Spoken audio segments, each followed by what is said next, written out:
الو سلام آقای انصاری. علیکم السلام و رحمت الله.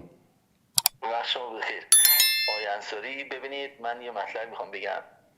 حقیقتا تو تمام کشورهای اسلامی شما اگه بخواید نگاه بکنین، کسی اینقدر مثلا نمیاد نسبت به مثلا اون حدود مرزی خودش، نسبت به ملیت خودش، اون فضای این همچین حالتی که مثلا شما امروز راجع به ایران داری حرف میزنین.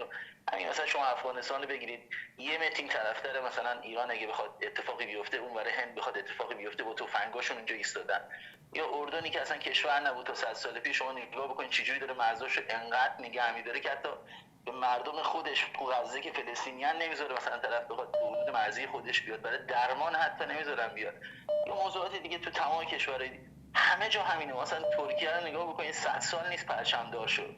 الان مثلا برای خودش داره نمیدونم فرهنگ تولید میکنه، نمیدونم ما پانتورکیم فلانیم بهمانیم، هزار جور برای خودشون تاریخ جعلی درست میکنن، شاعر جعلی درست میکنن، هزار جور داستانا اینجور. فقط ما نسبت به ایران نمیدونیم این مردم بعضی البته بچه‌ای که بیشتر رسانه دستشونه خارج از ایران، من نمیدونم چقدر نسبت به ایران ما بغض داریم. اینجوری اصلا به نظر من خیلی بده. نه مسئله بغض نیست دوست عزیز. ببینید خدا شاهد، مسئله بغض نیست. یعنی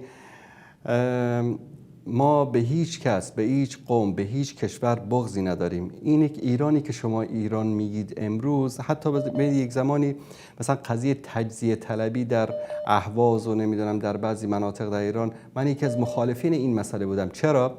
چون امروز با تجزیه مگر ما میتونیم مثلا رفاه، آرامش، آسایش برای یک ملتی بیاریم؟ جنوب سودان مثلا اومدن جدا شدن، جمهوری جنوب سودان رو درست کردن، امروز دارن از گرسنگی میمیرن. یعنی جدایی و تفرقه و کشورهای کوچیک کوچیک درست کردن. حالا من شما یک سوالی میپرسم، یک زمانی مثلا امپراتوری فارس یا امپراتوری یا سرزمین خراسان از سمرقند تا نیشابور، از سجستان بلوچستان امروزی مثلا تا سند، از این ور بگیر از حدود چین، ترکستان شرقی تا عراق، اون موقع خوب بود یا امروز که ما رو گرفتن در بینمون مرزها کشیدن؟ حالا مثلا همین مرز بین افغانستان و ایران، یک افغانی پاشو بذاره اونور، سرباز ایرانی میزنه لتو پارش میکنه، ایرانی پاشو بذاره اینور، افغانی میزنه لتو پارش میکنه. بابا 100 سال پیش، 200 سال پیش شما از کابل بلند میشدی میرفتی اصفهان، بعد میرفتی یزد، بعد میرفتی نمیدونم بلوچستان، بعد اونجا میرفتی سند، بعد اونجا سوار کشتی میشدی اونور میرفتی مثلا یمن، بعد از یمن میرفتی عمره میکردی، حج میکردی، پس برمیگشتی میومدی، کسی نمیپرسید آقا پاسپورت داری، ویزا داری، تو اصلا کجایی هستی؟ در همین 100 سال است که ما رو به نام ترک و افغان و تاجیک و ازبک و نمیدونم فلان و فلان بینمون تقسیم کردن. آقای محترم، سمرقند و بخارا مرکز فارسی زبانهای دنیاست، تاریخی هستند. درست است یا نه؟ بله. امروز در کجا هست؟ ازبکستان دیگه، تاجیک و ازبک و در ازبکستان قدیم دیگه. بله، یعنی ازبک ها رو آوردن در مرکز فارسی زبان ها حاکم کردن، به اونها یک تعصب ازبکی و ملی دادن، آقا شما ازبکید فلانی، در حالی که همین ازبک ها زمان سلجوقیان از سمرقند گرفته تا آناتولی، اونور از سجستان گرفته تا اصفهان و همدان و تا هرات و تا بلخ حکومت نمی کردن؟ بله میگرد، تا لای فرات حکومت میکردن. خب ببین برادر عزیز، در اون مثلا در زمان سلجوقیان بزرگترین وزیری که خواجه نظام الملک طوسی، فارسی داره در تدریس میشه دیگه. بله، همین خواجه نظام الدین طوسی مگه فارس نبود؟ بزرگترین خدمت رو به سلجوقیان ازبک مگر همین خواجه نظام الدین طوسی نکرد؟ و خدماتی که به اسلام و به تمدن و به علم و به دانش کرده، به پزشکی، به علم نجومی، همین خواجه نظام الدین طوسی کرده. خواجه نظام الملک میبخشید، خواجه نظام الملک طوسی. ببینید در اون موقع مسئله ازبک و نمیدونم فارس و عرب و عجم نبود که. نبود. من حرف شما رو ببینید، حرف منم همینه. وقتی اتفاقا من نظرم اینه که آقا دنیا داره ما رو بازی میده، ما زبانشون واحد شده، زبانشون یکی شده، اونا خودشون مرزاشون برداشتن، واسه ما اینجا تیکه پاره کردن، ما رو درگیر قومیت. دقیقاً.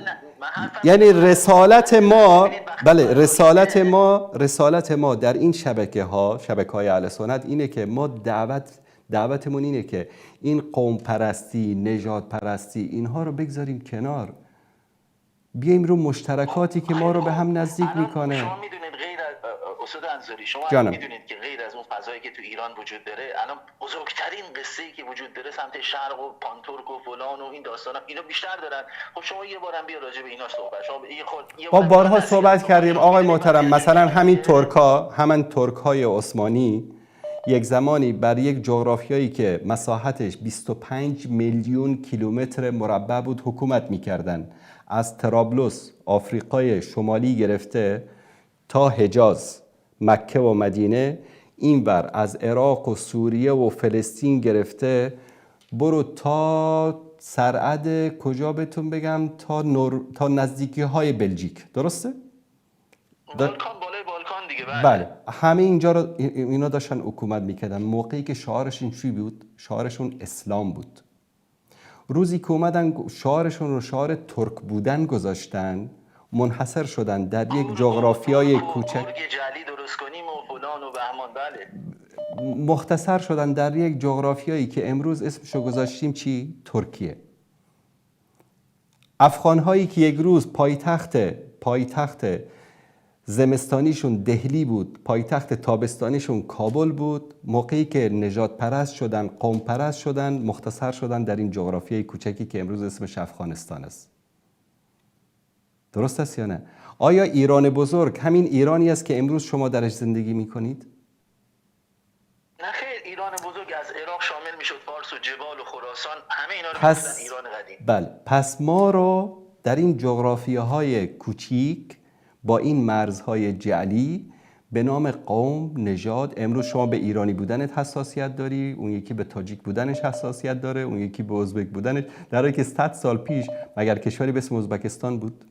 تاجیکستان بود، ایران بود، افغانستان بود، پاکستان بود. نه خب ایران، ببینید ایران بود که ایران که از قدیم بود، ایران که ببینید دوست عزیز، ببین وارد این بحثا که بشیم، ببینید همین تاریخی رو که شما ایرانی میگید تاریخ ایران بزرگ، اون افغانی میگه، گوش کنید دوست عزیز، الان تمام کشورها اومدن مرزاشون رو من یه چیزی به شما بگم، من دیگه اول این بذارید این، ما میخوایم حراج بکنیم، به نظر نه شما بذارید همین حرف من منعقد بشه.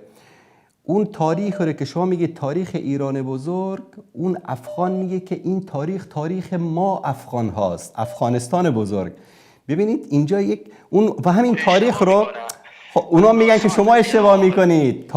تاجیک هایی که در تاجیکستان هستن میگن ما هستیم اصل فارس. پس بذاریم من یه خط بخونم، چون من میدونستم شما خیلی مختصر بفرمایید چون وقت برنامه به پایان رسیده. بفرمایید. در حد دو سه جمله است. بفرمایید. معجم البلدانه. ببینید معجم البلدان یاقوته، یه باب باز کرد اصلا به نام ایران، یه باب باز کرد، میگه ایران هی بلاد العراق و الفارس و الجبال و خراسان یجمعها کلها هذا الاسم، همه این مناطق.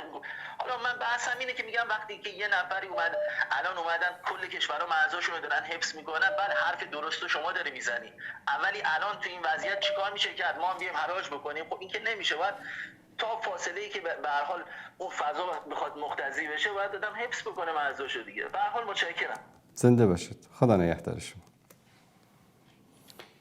عین همین چیز رو شما در کتب تاریخ و جغرافیا بخوانید، میگن بلاد خراسان که از سمرقند و بخارا شروع میشد اینور تا ترکستان شرقی و اون طرفش نمیدونم تا نیشابور و ری و فلان، اینا همه بود بلاد خراسان. افغان ها میگن اسم سابق افغانستان بوده خراسان. ببینید این تاریخ ها هر کس به نفع خودش یک چیز رو تعبیر میکنه. شعار ما این است که بذارید این تعصبات قومی، نژادی، قبیله‌ای، این مرزها، همه این رو بگذارید که ما یک نقطه مشترک داریم، اسلام است. تنها اسلام میتونه ما رو به دور هم دیگه جمع بکنه و ما از این طریق میتونیم به انسانیت، به ادبیات، به تاریخ، به فرهنگ، به همه چیز خدمت بکنیم. روزی که اسلام آمد در سرزمین فارس تا آمدن صفویت، شما ببینید خدماتی رو که از علم و عرفان و شعر و در همه زمینه ها اسلام سبب شد که این خدمات صورت، چون ما در زیر پرچم اسلام جمع شدیم. دشمن اومد اولین کاری که کرد ما رو تشویق میکنه با دین اسلام مبارزه بکنیم. به عنوان چی؟ این دین عرب هاست، این عرب ها آوردن، اینا این اشغال کردن، کشتن، بستن، فلان کردن، ما این تاریخ داریم، ما اون تاریخ داریم، در حالی که قبل از اسلام هیچی نداریم. باور کنید هیچی نداریم. هر چی که داریم بعد از اسلام داریم. اگر تاریخ هست، اگر ادبیات هست، اگر علم است، اگر فنون است، اگر معماری است، همه چیزمون بعد از اسلام است.